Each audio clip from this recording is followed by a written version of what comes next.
"You do not belong here."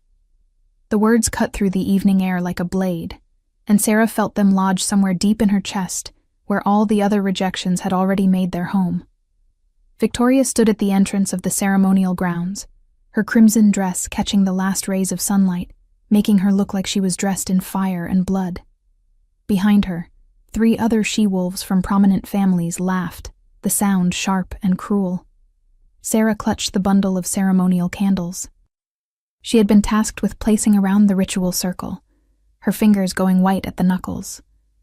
"I was told to prepare the grounds," she said quietly, keeping her eyes down the way she had learned to do over 23 years of being nobody. "I am just doing my job." Victoria stepped closer, and Sarah could smell her perfume, expensive and cloying, mixed with the natural scent of a strong wolf. A wolf that Sarah would never have. "Your job," Victoria repeated, her voice dripping with mockery, "is to stay in the shadows where you belong. Tonight, the Alpha King arrives to choose his Luna, and the last thing anyone needs is to see a wolfless orphan contaminating the sacred space." The other she-wolves murmured their agreement, and Sarah felt the familiar burn of shame creeping up her neck. She had spent her entire life being reminded that she was less than everyone else, that without a wolf, she was barely even considered pack, tolerated only because her grandmother had been a healer before she died. But her grandmother had also given her something else, something that nobody knew about, something that even now pressed against the inside of her left wrist with a weight that felt both comforting and terrifying. The bracelets hidden beneath her skin pulsed once, a soft throb that only she could feel, and Sarah forced herself to breathe through the sensation. It had been doing that more frequently lately, especially as the full moon approached. But she had learned long ago not to question it, not to examine it too closely. Her grandmother had performed the ritual when Sarah was only 7 years old, using ancient magic that was probably forbidden, pressing the silver bracelet beneath the skin of her wrist and sealing it there with words Sarah could no longer remember. "It will protect you," her grandmother had whispered, her old eyes fierce with something that looked like fear and hope mixed together. "When the time comes, it will show you who you really are. Until then, let no one know it exists." Sarah had kept that promise for 16 years, even as her grandmother died, even as she became more and more invisible to everyone around her, even as she watched others shift into their wolves and run under the moon while she remained stubbornly, painfully human. "I will finish quickly and leave," Sarah said now, moving to step around Victoria. But the Beta's daughter shifted to block her path. "I do not think you understand," Victoria said. And there was something ugly in her smile now, something that spoke of long-held resentment that had nothing to do with Sarah personally, and everything to do with what she represented. "Tonight, I become Luna. Tonight, the Alpha King will choose me, and when he does, one of my first acts will be to remove all the dead weight from this pack, starting with wolfless orphans who think they have a right to breathe the same air as their betters." Sarah felt something shift inside her chest, a flicker of anger that she usually kept buried deep beneath layers of learned submission. The bracelet pulsed again, harder this time, and for just a moment, she let herself imagine what it would be like to stand tall, to look Victoria in the eyes and tell her exactly what she thought of her cruelty. But survival had taught Sarah that imagination and reality were two very different things, so instead she simply nodded and took a step back. "Congratulations," she said softly. "I hope you will be very happy." The words were meant to be submissive, meant to end the confrontation, but something in Victoria's expression darkened anyway. "You think I do not see it?" she hissed, stepping so close that Sarah could feel her breath. "That pathetic hope you carry around like a disease? You think that maybe, just maybe, something magical will happen and you will finally be worth something? Let me make this clear. You are nothing. You will always be nothing.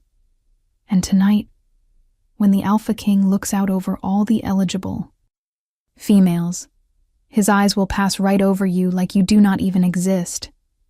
Because to people like us, people who matter, you really do not. She turned on her heel and walked away, her followers trailing behind her like satellites orbiting a cruel sun. And Sarah stood there in the fading light, holding candles that suddenly felt too heavy, breathing through a tightness in her chest that had nothing to do with tears and everything to do with the grinding, exhausting weight of being exactly what Victoria said she was. Nothing. But the bracelet beneath her skin pulsed again, a steady rhythm now like a second heartbeat, and Sarah pressed her right hand against her left wrist, feeling the slight ridge where the silver lay hidden beneath flesh and scar tissue. Whatever her grandmother had given her, whatever secret lay buried in her own body, it was hers. It was the only thing in the entire world that was truly hers. And even if she did not understand it, even if it never amounted to anything more than a mystery she carried to her grave, at least it was something that Victoria and her pack of beautiful, powerful wolves could never take away. Sarah finished placing the candles as the sun finally set, working quickly and efficiently the way she had learned to do, staying invisible, staying quiet, staying safe. By the time the first stars appeared in the darkening sky, the ceremonial grounds were ready, a perfect circle of white candles surrounding the ancient stone altar where the Alpha King would stand to perform the ritual of claiming. She could hear the pack gathering in the distance, excited voices carrying on the evening breeze, and she knew it was time for her to disappear. She had done her job. Now she would do what she did best: vanish. She was halfway to the edge of the grounds when the howl split the night, a sound so powerful and so primal that it stopped every wolf in its tracks. Sarah felt it resonate in her bones, felt it sink into her chest and wrap around her heart like a physical thing, and the bracelet beneath her skin suddenly flared hot, so hot that she gasped and stumbled, pressing her hand against her wrist as pain and something else, something that felt almost like recognition, flooded through her. The Alpha King had arrived. Around her, wolves began to shift and howl in response, a chorus of submission and welcome that rose to meet the moon. But Sarah could not move, could barely breathe, because the heat from the bracelet was spreading now, moving up her arm in waves that made her skin prickle and her vision blur at the edges. She needed to leave. She needed to get somewhere private before whatever was happening to her became visible to others. She turned toward the shadows, toward the safe darkness beyond the ceremonial grounds. But her body would not cooperate, her legs suddenly feeling like they belonged to someone else, and she stumbled again, going down on one knee in the grass. "Steady there."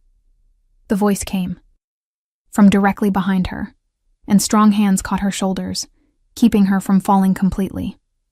The touch sent a shock through her entire system, like lightning striking from the inside out, and the bracelet flared so hot that she actually cried out, jerking away from the contact. She looked up and up, because the man who had caught her was tall, and found herself staring into eyes that glowed pure gold in the darkness, eyes that belonged to a wolf so powerful that the air around him seemed to shimmer with barely contained energy. The Alpha King looked down at her, and Sarah watched confusion flicker across his face, watched his nostrils flare as he scented her, watched something that looked almost like pain tighten the corners of his eyes. "You do not have a wolf," he said, and it was not a question. His voice was deep, resonant, the kind of voice that made you want to listen even when you knew you should run. "No," Sarah whispered, because what else could she say? Her left wrist was on fire, the bracelet pulsing so hard now that she was certain he must be able to see it moving beneath her skin. But when she glanced down, her arm looked normal, unmarked, giving away nothing. The Alpha King studied her for a long moment, his golden eyes searching her face like he was looking for something he could not quite name. "What is your name?" he asked. Nobody ever asked her name. People who mattered did not waste time learning the names of people who did not. "Sarah," she managed. Just Sarah. Something in his expression shifted, and he released her shoulders. But he did not step back, did not put distance between them the way she expected. Instead, he tilted his head slightly, a gesture that was purely wolf despite his human form, and said, "You are hurting." It was not a question, and Sarah realized with horror that she was still pressing her right hand against her left wrist, still trying to contain the heat that was radiating from the hidden bracelet. She dropped her hand immediately, forcing herself to straighten despite the pain. "I am fine," she lied. "I apologize for being in your way, Alpha King. I was just leaving." She tried to step around him the way she had tried with Victoria earlier, but this time when someone blocked her path, it felt different. There was no cruelty in it, no mockery, just a strange, intense focus that made her feel like she was the only person in the world, like everything else had faded away, and there was only this moment, this man, this impossible connection that she could not name but could feel thrumming through every nerve in her body. "Dante," he said quietly. "My name is Dante." Sarah blinked, confused and overwhelmed and still burning from the inside out. "I know who you are," she said, because everyone knew who he was. He was the Alpha King, ruler of the Northern Territories, the most powerful wolf in 300 years, the man who could have any female he wanted, and who had come here tonight to choose his Luna from among the best and brightest her pack had to offer. He was not supposed to be standing in the shadows talking to her. "Do you?" he asked, and there was something strange in his tone, something almost wistful. "Because right now, I am not entirely certain I know who I am." Before Sarah could figure out what that meant, a familiar voice cut through the darkness, sharp and imperious. "Alpha King, we have been waiting for you at the altar. The ritual must begin soon if we are to complete it under the full moon's apex." Victoria emerged from the direction of the ceremonial circle, her crimson dress now complemented by a crown of white flowers that marked her as the primary candidate for Luna. 3 steps behind her came Alpha Marcus, Sarah's pack leader, his face arranged in an expression of welcoming authority that did not quite hide his nervousness at keeping someone as powerful as Dante Blackthorn waiting. Dante turned slowly, and Sarah felt the loss of his attention. Like a physical thing, like something vital had been taken away. "Of course," he said, his voice shifting into something more formal, more distant. "Lead the way." Victoria's eyes landed on Sarah still kneeling in the grass, and her expression turned poisonous. "What are you still doing here?" she demanded. "I told you to leave." "She was just going," Dante said, before Sarah could respond, and there was a note of command in his voice that made Victoria stiffen. "But perhaps she should stay." The silence that followed was absolute. Alpha Marcus's eyes went wide. Victoria looked like she had been slapped, and Sarah felt the world tilt sideways because there was no possible reality in which the Alpha King would suggest that a wolfless orphan should attend the ritual of claiming. "I do not understand," Victoria said carefully, and Sarah could hear the effort it took for her to keep her voice respectful. "Sarah is not eligible for the ritual. She has no wolf.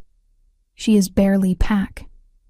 "Nevertheless," Dante said, and his eyes found Sarah again, that golden gaze intense and searching. "I would like her present, unless there is some law that forbids it." Alpha Marcus cleared his throat, clearly scrambling for a diplomatic answer. "No law, Alpha King, but tradition holds that only those who could potentially be chosen should attend.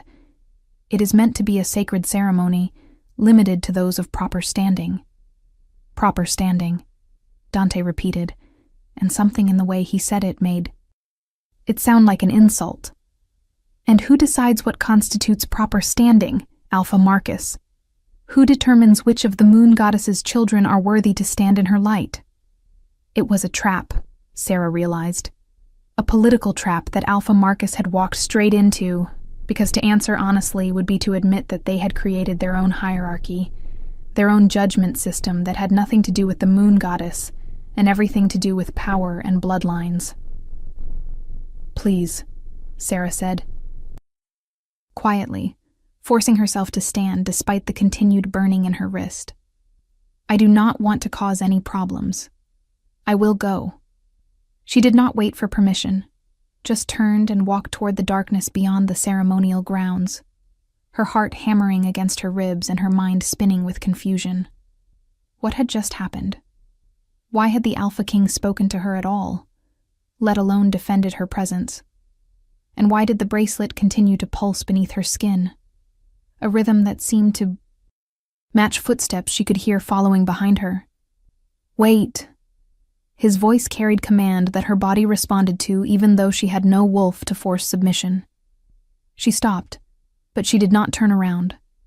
Could not turn around, because if she looked at him again, if she saw whatever expression was on his face, she was afraid she might do something catastrophic like cry or laugh or demand answers to questions she had no right to ask. If you are enjoying this story, do not forget to leave a like and subscribe to the channel for more emotional stories like this one. "I do not know what you are playing at," she said, keeping her voice low, "but I would appreciate it if you would just let me leave with what little dignity I have left." She heard him move closer, felt his presence at her back like heat from a fire. "I am not playing at anything," Dante said, and he sounded genuinely confused, genuinely thrown off balance in a way that someone like him should never sound. "I need you to tell me something, and I need you to tell me the truth." "What?" Sarah asked, still not turning. "Do you feel it?" The question was so quiet she almost missed it. "Feel what?" she whispered, but she knew. The moon goddess help her.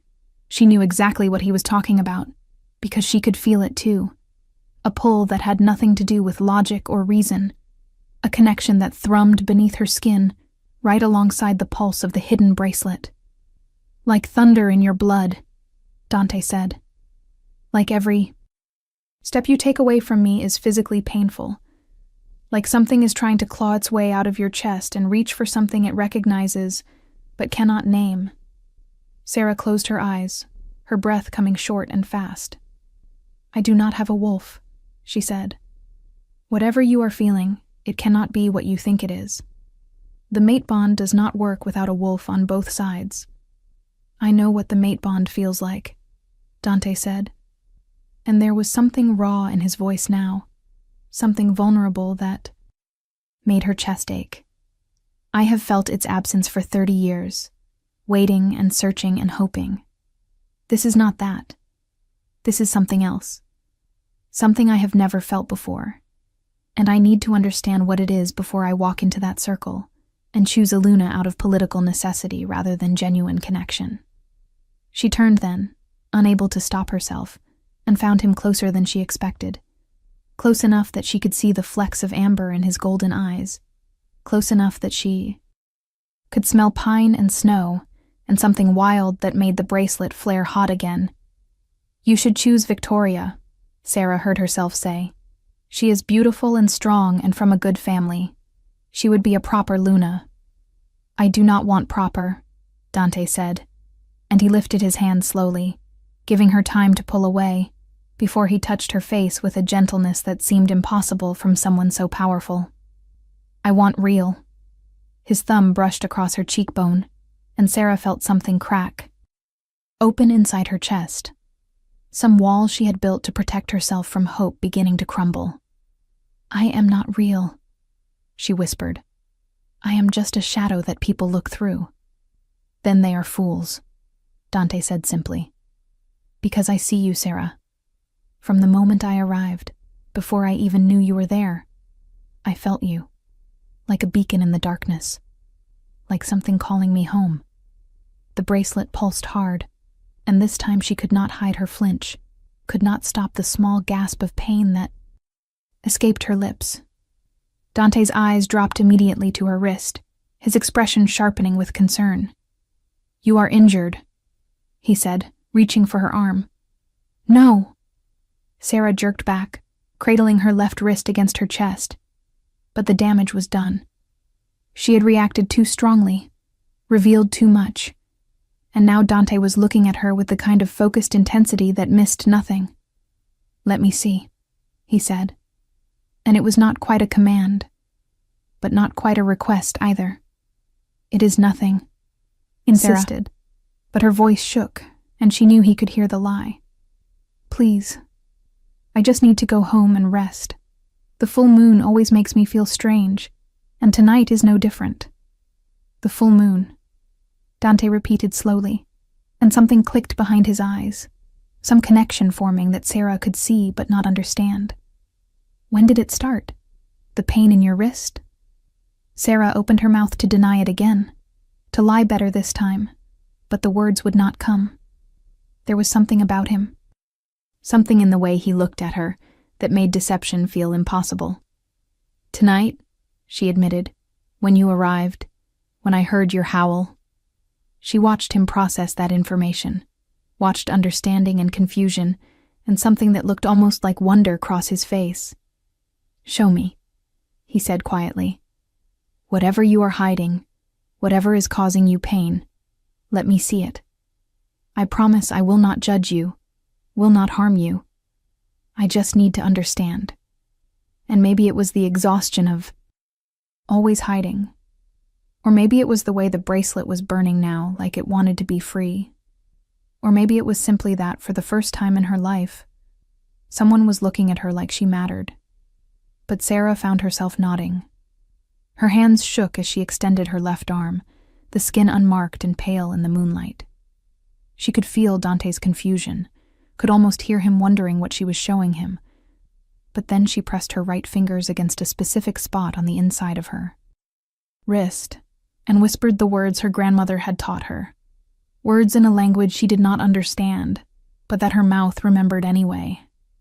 The skin rippled, and then the bracelet appeared, silver and ancient, marked with symbols that seemed to glow with their own internal light. But it was not resting on top of her skin. It was beneath it, visible through flesh that had become translucent. The metal fused somehow to bone and vein and tendon, pulsing in time with her heartbeat. Dante made a sound low in his throat, something between shock and awe, and his hand came up slowly to hover over her wrist, not quite touching. "How long have you had this?" he asked, his voice rough. "Since I was 7, Sarah whispered. "My grandmother put it there before she died. She said it would protect me, that it would show me who I really was when the time came. I never understood what she meant." "The seal of the primordials," Dante breathed, and Sarah felt the world drop away beneath her feet. Because she knew that name. Every wolf knew that name, even if they did not know what it meant. The primordials were legend, the first wolves, the ones who had been created directly by the moon goddess before pacts and territories and politics. They had vanished centuries ago, lost to time and myth, and nobody really believed they had been real. Except Dante was staring at her wrist like he was seeing a ghost, and the bracelet was pulsing harder now, responding to something, and Sarah realized, with horror, that her life had just become infinitely more complicated. "That is impossible," she said. "The primordials are just stories." "So everyone believes," Dante said quietly. "But I am the Alpha King, Sarah. I have access to records and archives that most wolves do not even know exist. I have seen drawings of this seal, read accounts of its power. It was supposed to mark the true blood descendants of the first pack, the ones who carried the pure strain of the moon goddess's original blessing." He looked up from her wrist to her face, and there was something in his expression that scared her more than Victoria's cruelty ever had, because it was hope, raw and desperate and dangerous. "If what you carry is real, if it is truly the seal, then you are not wolfless, Sarah. You are sleeping. Your wolf is not absent. It is waiting, waiting for the right moment, the right trigger to awaken." "No," Sarah said, shaking her head, trying to pull her arm back, but Dante caught her hand, gently holding her in place. "That is not possible. I am 23 years old. If I had a wolf, it would have emerged by now. Everyone shifts for the first time between 16 and 18. I am too old. Normal wolves shift between 16 and 18, Dante corrected. But the primordials were different. Their first shift often came later, sometimes not until they found their true mate, because their wolves were too powerful to emerge without that stabilizing connection. The word mate hung between them like a physical presence, and Sarah felt something inside her chest respond to it, something that had nothing to do with the bracelet and everything to do with the way Dante was looking at her now. Like she was precious, like she was important, like she was everything he had been searching for. "You are saying that you and I are mates?" she asked, and her voice came out barely above a whisper. "That this feeling, this pull, is real?" "I am saying that I do not know," Dante admitted, and his honesty felt like a gift. "I am saying that what I feel when I look at you defies everything I thought I knew about bonds and destiny. I am saying that the moment I heard your heartbeat, I felt my wolf recognize something. And now looking at that seal, understanding what you might be, I think we are standing at the edge of something that could change everything.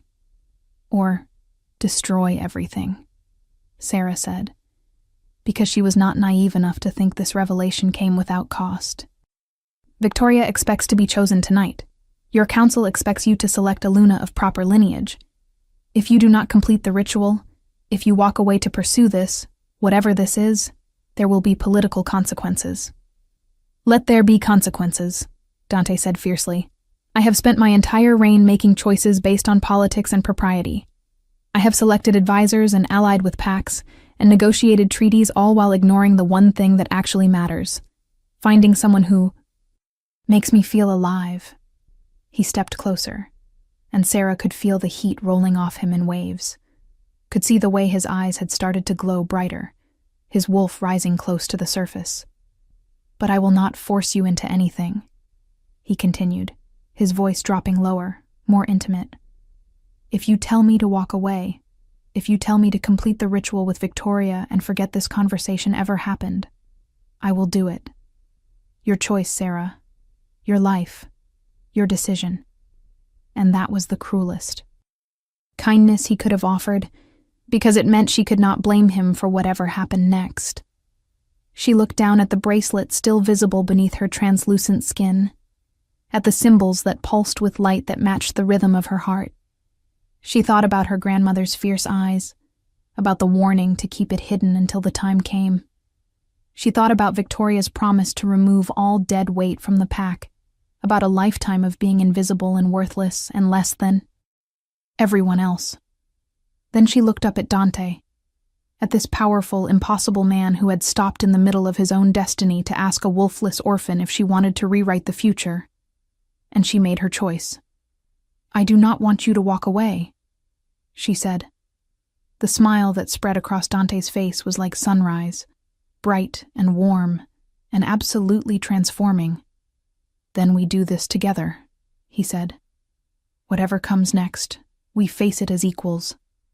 "We are not equals," Sarah pointed out, trying to inject some reason into this insane situation. "You are the Alpha King. I am nobody." "You are the one wearing the seal of the primordials," Dante countered.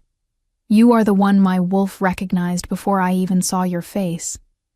You are the one who has survived 23 years without a pack's full protection, and still maintained enough strength to keep that seal hidden. Do not diminish yourself to make others comfortable, Sarah. Not anymore." Before she could respond, before she could process the implications of everything that had just been said, a howl rose from the ceremonial grounds, sharp and demanding. The pack was calling for their Alpha King, and the full moon had reached its apex. Time had run out. Dante looked toward the sound, his jaw tightening, and then back at Sarah. "I need to go to the circle," he said. "The ritual must be completed, or at least formally declined. Will you come with me?" "You want me to stand there while you choose Victoria?" Sarah asked, confused. "I want..." You to stand there while I choose you, Dante corrected. In front of the entire pack, in front of the moon goddess herself, I want to claim you as my mate and my Luna, but only if that is what you want. Sarah felt her breath catch, felt the world narrow down to just this moment, this choice, this precipice. Everything in her life had led to this point, she realized. Every hurt, every rejection, every moment of invisibility had been building toward this impossible, terrifying, wonderful decision. Yes, she whispered. Yes, I want that. Dante's eyes flashed gold, and then he was taking her hand, threading his fingers through hers with a care that made her chest ache. Then let us go shock the hell out of everyone, he said. And despite everything, despite the fear and the uncertainty, Sarah found herself laughing. They walked together back toward the ceremonial grounds, and with every step Sarah could feel the bracelet pulsing stronger beneath her skin, could feel something inside her chest beginning to unfurl like a flower reaching toward sunlight. The pack fell silent as they emerged from the shadows. 200 wolves frozen in shock at the sight of their alpha king holding hands with the wolfless orphan. Sarah could see Victoria standing at the altar, her face a mask of beautiful fury. Could see Alpha Marcus looking like he might have a heart attack. Could see dozens of other faces ranging from confusion to disgust to curiosity. But she kept her eyes forward, kept her hand in Dante's, and walked toward her destiny with her head held high for the first time in her life. What do you think will happen next? Leave your predictions in the comments below. The ceremonial circle was lit by hundreds of white candles, their flames dancing in the evening breeze and casting shadows that made the ancient stone altar look even older, even more sacred. Sarah had placed those candles herself just hours ago, never imagining that she would be standing in the center of their light, never dreaming that the ritual about to take place might include her in any way beyond servant and observer. The pack formed a loose ring around the outer edge of the candles, maintaining respectful distance from the sacred space. But Sarah could feel their eyes on her like physical touches, could hear the whispered confusion and speculation that rippled through the crowd like wind through grass. Dante led her to the center of the circle, to the space directly in front of the altar, and only then did he release her hand. He turned to face the assembled wolves, his posture straight and commanding, every inch the Alpha King despite the chaos he was about to unleash. I thank you for welcoming me to your territory, he began, his voice carrying easily across the grounds, pitched to reach even the wolves at the very back. I came here tonight to fulfill tradition, to choose a Luna through the sacred ritual of claiming. What I did not expect was to find something far more important than tradition. I did not expect to find truth. Victoria made a small sound of protest from where she stood at the altar's right side, but Alpha Marcus put a hand on her arm, silencing her. Sarah could see the calculation in the older wolf's eyes, could practically watch him trying to determine how to handle this situation without offending the most powerful alpha in the territories. The mate bond, Dante continued, is supposed to be the moon goddess's greatest gift to her children. It is supposed to transcend pack politics and family expectations. It is supposed to be sacred above all else. Yet how many of us have ignored it when it proved inconvenient? How many have chosen political alliances over genuine connection, proper bloodlines over true compatibility? He paused, letting the words sink in, and Sarah could feel the discomfort rolling off the assembled wolves. This was not the speech they had expected, not the ritual they had come to witness. I stand before you, tonight having felt something I have waited my entire life to experience, Dante said, and his eyes found Sarah, held her gaze with an intensity that made her breath catch. I stand before you having recognized in another wolf something that my own soul answers to, and I will not dishonor the moon goddess by pretending that politics matter more than her design. He turned to Alpha Marcus, his expression shifting to something harder, more commanding. I formally request the right to claim Sarah as my mate and Luna, to bind her to me through the sacred ritual under this full moon. The silence that followed was so complete that Sarah could hear her own heartbeat, could hear the crackle of candle flames and the distant sound of night birds. Then Victoria laughed, the sound sharp and ugly. "You cannot be serious," she said, "and protocol be damned." She stepped forward, her beautiful face twisted with contempt. "She has no wolf. She is not even properly pack. You would choose a defective orphan. Over me? Over any of the eligible females here tonight who could actually fulfill the role of Luna?" "Careful," Dante said, and his voice dropped into a register that made every wolf present straighten involuntarily, responding to the command of an alpha so powerful that his authority was absolute. "You are speaking about my mate. Mind your tone." "Mate?" Victoria spat the word like it was poison. "She cannot be your mate. The bond requires a wolf on both sides. Everyone knows that. This is some kind of trick, some scheme to manipulate you for her own benefit." She whirled to face Sarah directly, her eyes blazing with fury. "What did you do? What magic did you use? I know you come from a line of healers. Did your grandmother teach you some forbidden spell to ensnare an alpha?" "Victoria, that is enough," Alpha Marcus said, his voice strained, but his daughter ignored him. "Show us your wolf," Victoria demanded, stalking towards Sarah with predatory grace. "If you are truly the Alpha Kings." "Mate, if you are truly worthy to stand in this circle, then shift. Prove that you are not just some human pretending to be one of us." Sarah felt panic rise in her throat, felt the familiar shame and inadequacy threatening to swallow her whole. But then Dante was moving, putting himself between her and Victoria, with a speed that spoke of lethal intent. "Step back," he said quietly, and there was death in his voice, absolute and certain. "Or I will make you step back, and you will not enjoy the method." Victoria froze, survival instinct finally overriding her rage, and she retreated 3 steps, her chest heaving.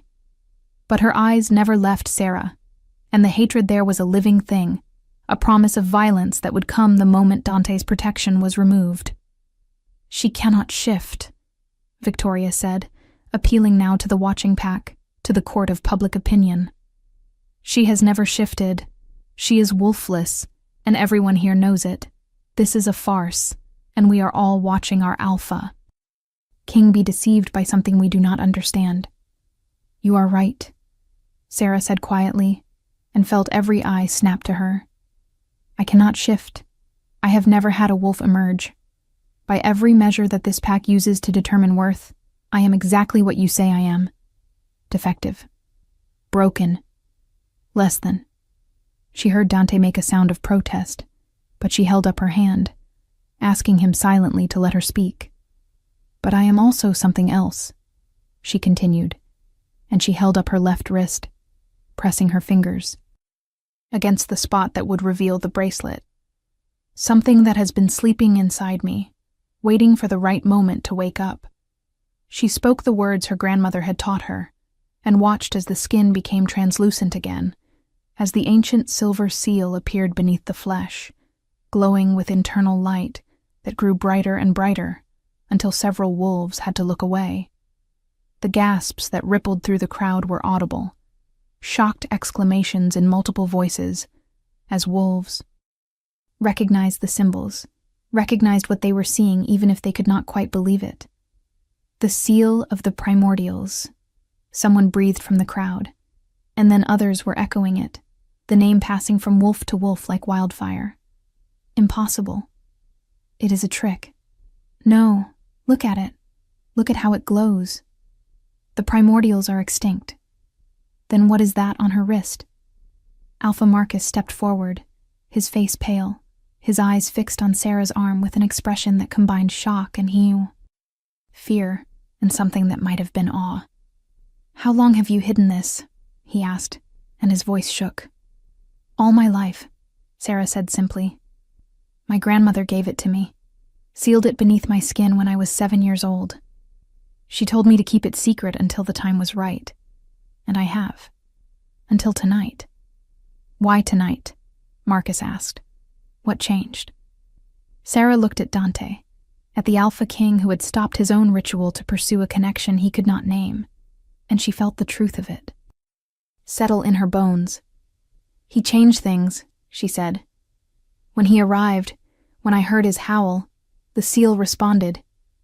It recognized him, called to him, pulled us together. I do not fully understand it yet, but I know it is real. I know that whatever bond exists between us, it is connected to this seal, to the power it represents. The primordial wolves mated differently than we do, a new voice said, and an elderly she-wolf stepped forward from the crowd, her silver hair catching the moonlight. Sarah recognized her as Elder Teresa, one of the few wolves in the pack old enough to remember stories from before the last Great War. Their bonds were not instantaneous like ours. They required activation, awakening. The seal would recognize compatible souls, would draw them together, but the full bond could only form under specific conditions. What conditions? Dante asked, his attention laser-focused on the old woman. Elder Teresa looked between him and Sarah, her expression troubled. A blood. Oath under the full moon, she said. Witnessed by pack and sanctioned by the moon goddess herself. The claiming ritual, in other words. But for primordials, the ritual did more than just formalize a bond. It awakened the dormant wolf in the one who carried the seal. The implications of that statement hung in the air like smoke, and Sarah felt her heart begin to race. You are saying that if we complete the ritual, Dante said slowly, Sarah's wolf will emerge. I am saying that according to the old stories. Yes, Teresa replied. The primordial bloodline lay dormant across generations, waiting for the right match, the right moment, the right catalyst. If Sarah truly carries that bloodline, if the Alpha King is truly her destined match, then the claiming ritual should trigger her first shift. Should? Sarah repeated, latching onto that word. But you are not certain?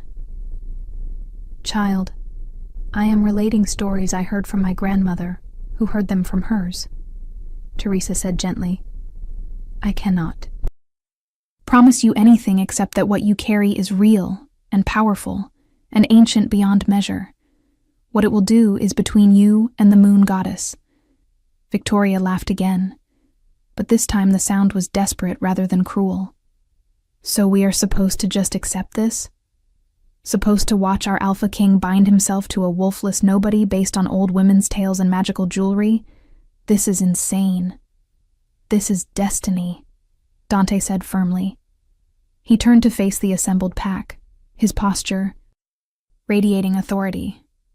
I came here tonight to choose a Luna, and I have chosen. I choose Sarah, bearer of the primordial seal, recognized by my wolf and my soul as the one I have been searching for. Any who would challenge this choice may do so now, but know that you challenge not just my decision, but the will of the moon goddess herself. Silence. Complete absolute silence, as every wolf present processed what was happening, processed the implications of defying an Alpha King on a matter of mate. Claiming. Even Victoria, furious and humiliated as she was, seemed to understand that some lines could not be crossed. Then I will proceed with the ritual, Dante said. He turned to Sarah, and his expression softened, the command leaving his voice to be replaced with something gentler. If you are willing, if you understand that what we are about to do cannot be undone, that it will bind us together for life, that it may awaken something in you that has slept for 23 years. If you are ready to take that risk, to step into an unknown future with me, then I am ready to claim you before the moon goddess, and everyone here as witnesses. Sarah looked at the man before her, this powerful, impossible Alpha King, who had chosen her over politics and propriety. She looked at the assembled pack, at Victoria's rage and Alpha Marcus's fear, and the mixture of curiosity and skepticism on dozens of other faces. She looked down at the seal on her wrist, at the silver that glowed beneath her. Skin, pulsing in time with her heartbeat. And she thought about her grandmother's final words. "When the time comes, it will show you who you really are." "I am ready," Sarah said, and her voice did not shake. "I am ready to find out who I really am." If you want to see how this story ends, make sure you are subscribed with notifications on. Dante smiled, and then he was reaching for her hands, pulling her to stand directly in front of him at the altar. The ancient stone was carved with symbols that matched the ones on her seal, Sarah realized with a start, spirals and crescents and geometric patterns that seemed to move in the candlelight. "The ritual of claiming is ancient," Dante said, his voice formal now, taking on the cadence of ceremony. "It predates our modern pacts, predates politics and territory disputes. It returns us to the beginning, to the moment when the moon goddess first blessed her children with the gift of eternal partnership." He picked up a ceremonial knife that lay on the altar, its blade silver and sharp, catching the moonlight. "In claiming you, I offer my blood, my protection, my loyalty, and my heart. I swear before the moon goddess and these witnesses that from this moment forward, your enemies are my enemies, your joys are my joys, your burdens are mine to share." He drew the blade across his palm without hesitation, and dark blood welled up, dripping onto the altar stone where it sizzled slightly against the ancient rock. Then he held the knife out to Sarah, handle first, and waited. Sarah's hand shook slightly as she took the blade, but she forced herself to be steady as she pressed the sharp edge against her own palm. "In accepting your claim," she said, following the traditional words even though she had never expected to speak them, "I offer my blood, my trust, my loyalty, and my heart. I swear before the moon goddess and these witnesses that from this moment forward, your enemies are my enemies, your joys are my joys, your burdens are mine to share." She drew the blade across her skin, felt the sharp sting of pain, and watched as her own blood joined Dante's on the altar stone. The moment the two bloods mixed, the seal on her wrist flared so bright that several wolves cried out, shielding their eyes. Heat exploded through Sarah's entire body, not painful, but intense, like every nerve was suddenly awake and firing all at once. Dante grabbed her bleeding hand with his own, their wounds pressing together, their blood mingling, and Sarah felt something massive and powerful slam into her consciousness like a tidal wave. It was not words, not exactly, but she understood it anyway. Ancient. Waiting. Awake. Her wolf finally, after 23 years of silence, was rising. The pain hit next, and this time there was nothing metaphorical about it. Sarah's bones began to shift, to crack and reform, and she screamed, the sound raw and primal.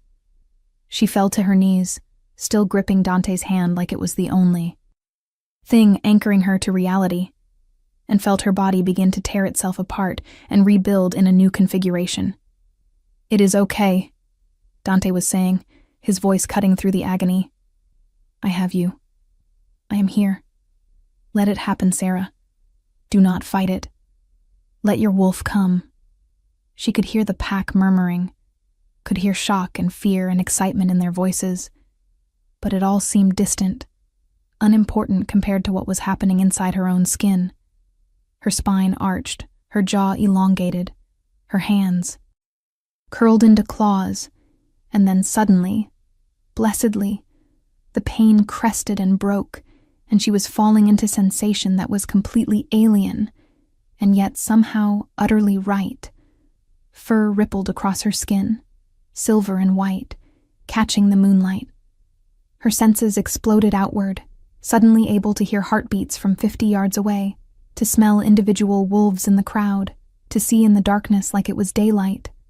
Her muscles reformed, powerful and strong, and when she finally looked down at herself, she saw 4 paws instead of hands, saw a body that was lithe and predatory and absolutely, undeniably wolf. The pack erupted into howls, a chorus of welcome and recognition that made Sarah's new ears pin back briefly before she adjusted to the sound. She was dimly aware of Dante shifting beside her, his transformation smooth and practiced. And then she was looking up at a massive black wolf with gold eyes that gleamed in the darkness. Her mate. Her alpha. Her equal. The word resonated through. Their new bond with a certainty that needed no explanation. Dante's wolf moved closer, pressing his much larger body against her smaller one, and Sarah felt their bond snap into place completely, no longer just potential, but actual, a golden thread connecting their souls that she could see and feel and touch through their pack link. "Mine," he said through their bond, the word accompanied by such fierce possession and pride that it made her wolf preen. "Mine," she agreed, and felt his joy explode. Through their connection, like fireworks. They stood there for a moment, just breathing, just existing in the reality of what they had become together. And then Dante threw back his head and howled, a sound of pure triumph that resonated with power and ancient magic. Sarah joined him, her voice weaving with his in harmony, and around them the pack responded, 200 wolves singing their recognition of the new Luna, the new queen, the one who carried the blood of the primordials and had finally awakened.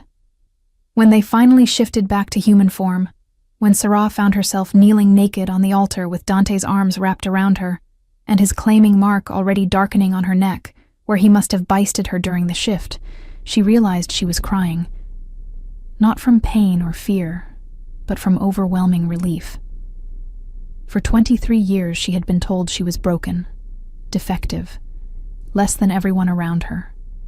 For 23 years she had believed it, had internalized that wrongness until it became her entire identity. And now, in the space of a single evening, everything had changed. She had a wolf. She had a mate. She had a place. "How do you feel?" Dante asked softly, his lips against her temple, his voice rough with emotion. "Like myself," Sarah whispered. "For the first time in my life, I feel like myself." She pulled back enough to look at him, to see the way his eyes tracked over her face like he was memorizing every detail. "Thank you," she said, "for seeing me, for believing in me, for choosing me." "I did not choose you," Dante corrected gently. "The moon goddess chose us for each other. I simply had the good sense not to ignore her wisdom." He helped her to her feet, and someone, Elder Teresa, brought forward a ceremonial robe that Sarah wrapped around herself gratefully. The pack was still buzzing with energy, still processing what they had witnessed, and Sarah could see dozens of expressions ranging from wonder to confusion. To, in Victoria's case, pure hatred. Alpha Marcus approached cautiously, his expression carefully neutral. "Alpha King Dante," he said formally, "I offer my congratulations on your successful claiming, and I welcome Luna Sarah to her new position." The title felt foreign on Sarah's tongue, impossible to connect to herself, but Dante's hand squeezed hers, and she forced herself to stand tall, to accept the recognition. "I thank you for your hospitality, Alpha Marcus," Dante replied, "and for bearing witness to this sacred ritual. I trust the alliance between your pack and my kingdom remains strong." It was a test, Sarah realized, a political maneuvering to see if Marcus would continue to support them despite the unconventional circumstances. Marcus hesitated for only a second before nodding. "Of course, Alpha King. Your happiness and the will of the moon goddess are paramount." "Excellent," Dante said, and there was satisfaction in his voice. "Then I hope you will not mind if my Luna and I take our leave. It has been an eventful evening, and we have much to discuss." He did not wait for permission, just guided Sarah away from the altar, away from the assembled pack, toward the darkness beyond the ceremonial grounds.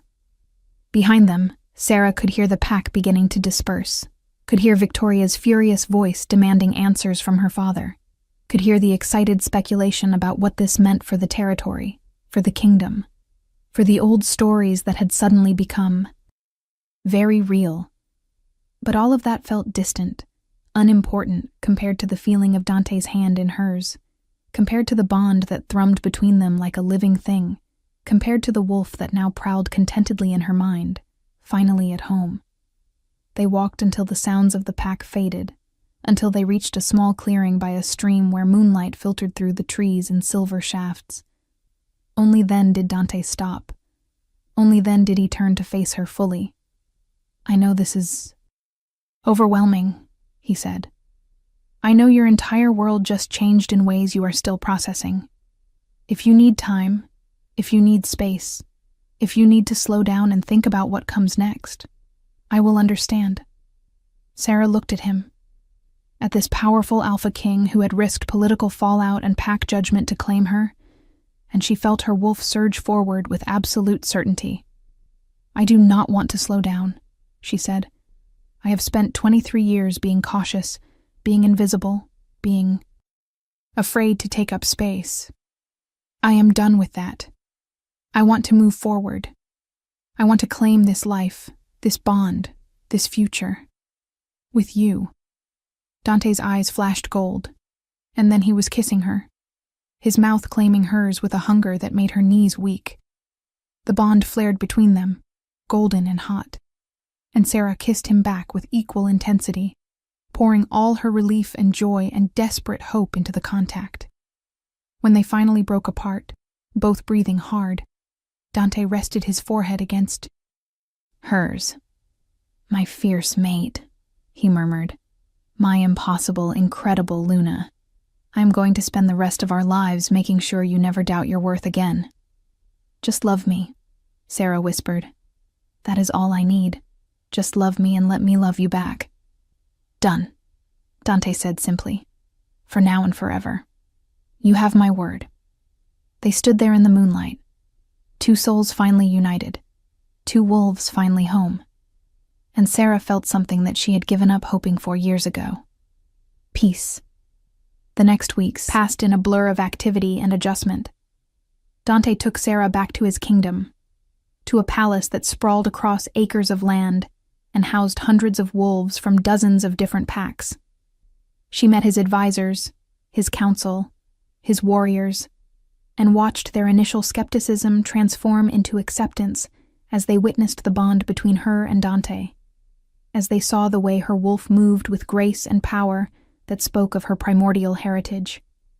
The seal on her wrist remained visible now, no longer hidden beneath skin, and it marked her as something special, something ancient, something that commanded respect, even from wolves who might otherwise have dismissed her as too young or too inexperienced.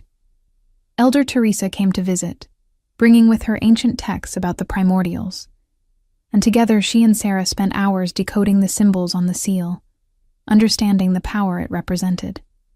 "Your grandmother was protecting you," Teresa explained one afternoon as they sat in the palace library. "The primordial bloodline was hunted centuries ago, targeted by those who feared their power.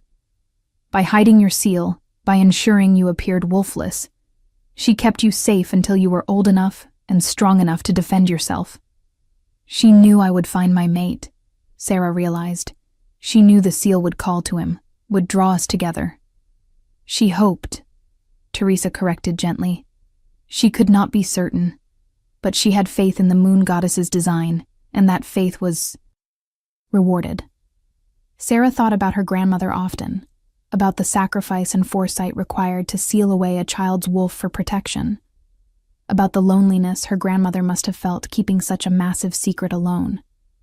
She wished she could thank her, could tell her that the sacrifice had been worth it, that Sarah had found not just her wolf but her purpose, her partner, her place. But the dead did not return, so instead Sarah honored her grandmother's memory by living fully, by embracing her power instead of hiding from it, by standing at Dante's side as his equal and helping him rule with wisdom and compassion. Not everything was easy. Victoria's pack eventually withdrew their alliance, bitter over the perceived insult, and there were other packs who questioned Dante's judgment, who wondered if he had been manipulated by ancient magic, rather than guided by genuine bond.